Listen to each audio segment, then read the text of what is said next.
ang gagawa, ngunit sagana ang aanihin. Sa bahagi ko, dito pa rin yung karutayuan hanggang sa ngayon. Kaya sabi nga po natin, idadalay natin sa may-ari na magpadala siya ng mga manggagawa sa kanyang anihin. Bahagi ng ating panalangin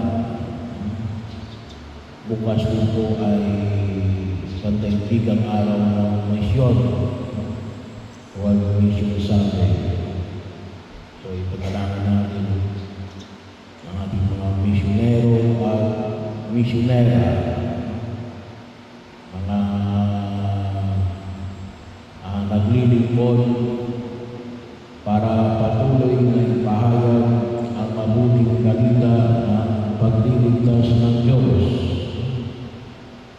Kaya nga kanina sa pasimula ng pagdiriwang, ang ating antipona ay naparang ng napaa na naghahatid ng kapayapaan.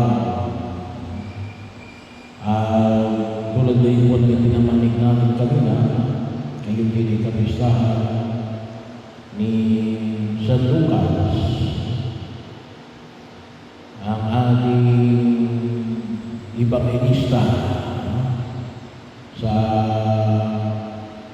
araw na ito, na bahagi ko na ginasa namin ang kanyang sinulat na nagpahayag, isa sa mga nagpapahayag ng mabuting balita ng pagliligtas ng Diyos. Kaya yun ang palagi nating panalangin, na dumami nawa yung mga naglilingkod sa Diyos, lalo-lalo na ang ating mga pari at mga pumapasok sa buhay konsagrado. Pagkagalaw na kung saan ay nakita mo natin, tulad yung pinamanig natin kahapon, yung pagtitiwala sa Diyos, na paanyaya na huwag matakot. Kasi sabi nga ko namin, yung kabayan ay pinamanig, katulad ng mga ipinahayag sa Ebanghelyo, na pinauna niya ang kanyang mga disipulo, 72, ng dadalawa. Ayun ang sabi na natin, kawa na kakulangan ng ating pari ay panigigan ay nagkikisa lang. Pero sana makita natin, sabi ko nga dito, lalo-lalo na rito sa pari, ay makita natin na yung pagkapala ay binahayag ng Diyos, ay yung maliit yung ating parokya, ay maliit yung ating bayan. Meron na hati tayo sa 3 parokya na kung minsan ay makikita natin sa ibang mga parokya ay sabi nga namin ay silang lang ang ating total population sa Pangil, inaaliw pa sa 3. Ay bahagi ko, may mga parokya na kung tutusin, itong 3 ito, kasi hindi natin nababansin na biyaya ng Diyos kasi napakaliit pero napakalaki. Sabi Sabi nga, biro mo yun, yung balian, pwede mo lakarin 50 minutes. Samantalang yung ibang lugar ay bahagi ho. Minsan hindi natin nakikita yung ganalan na sakot ng ating parokya na yun ay talagang mahirap puntahan. Ay hindi ganoon kasi pala. Kahapon may nakausap ko na mga taga-ibang bansa, taga-US. Doon, makikita natin na malalayo yung mga parokya in between parishes. Grabe na ako natin. Ay dito, napakalalapit, hindi natin na-appreciate. Hindi pa tayo nakapagsisimba. Pero sana makita natin na sa ibang lugar ay napakalalaki ng populasyon at nahihirapan na tugunan yung bahagi na ito gawa ng kakulangan ng pala. Pero sana makita natin na tayo ay pinagpala, no? Kasi ang lalapit ng mga parokya natin dito sa kabila ay yung balian, yung kabila ay Sinilungan. Biro mo yun, yung Sinilungan, kung titignan natin yung total population mo ay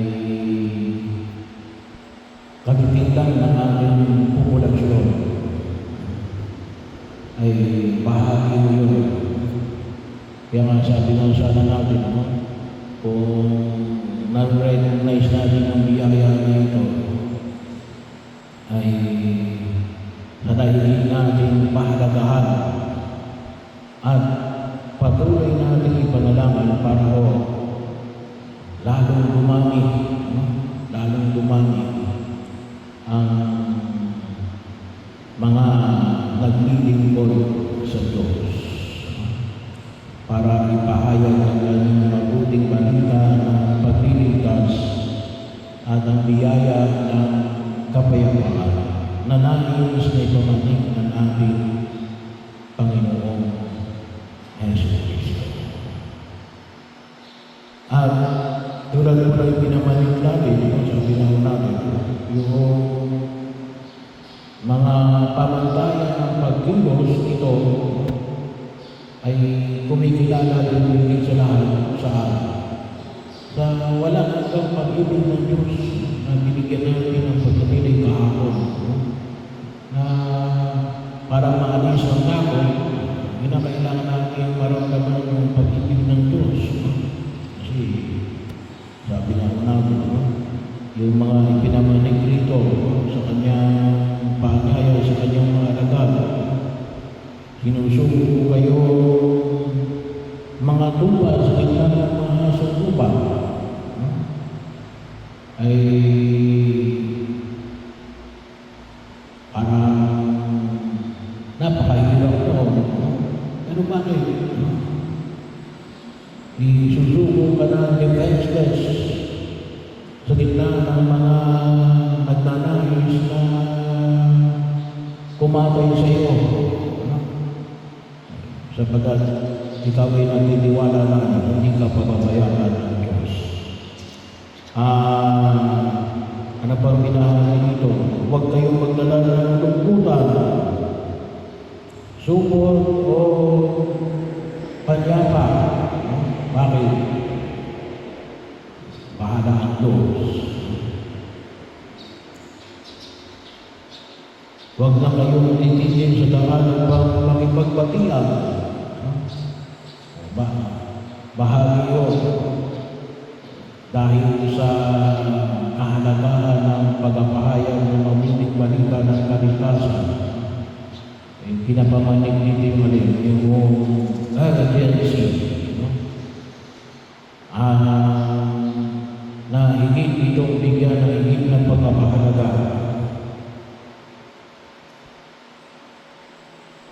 Pagpaan ninyo sa limang bahay, sabihin ninyo, mag-aaral naman ang kapayapaan sa bahay na ito. Kung maibigin sa kapayapaan ang nakatira roon, so regardless, maibigin man o hindi, ay yung pag-aspect, pagpapahayag ng kapayapaan, kung hindi sila maibigin, ay di bahala sila. Pero ang kailangan ay kapayapaan. Kanin ninyo at inumin ang anumang idulot sa inyo. So, ibig sabihin ay naalala ko tuloy yung sabi ng tatay ko nung ako'y pumasok sa seminaryo.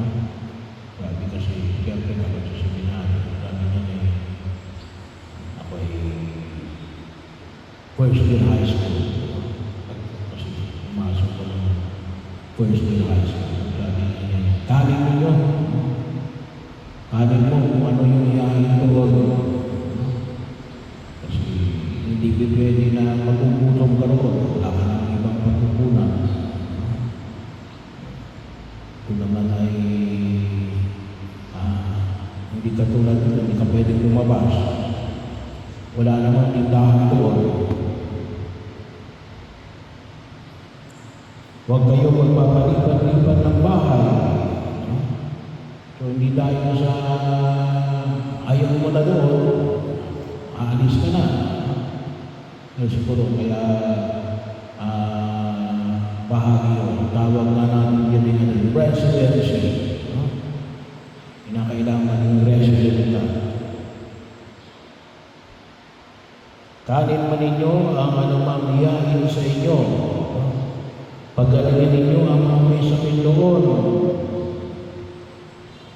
At sabihin sa bayan na lalapit na ang pag-aari ng Diyos sa inyo.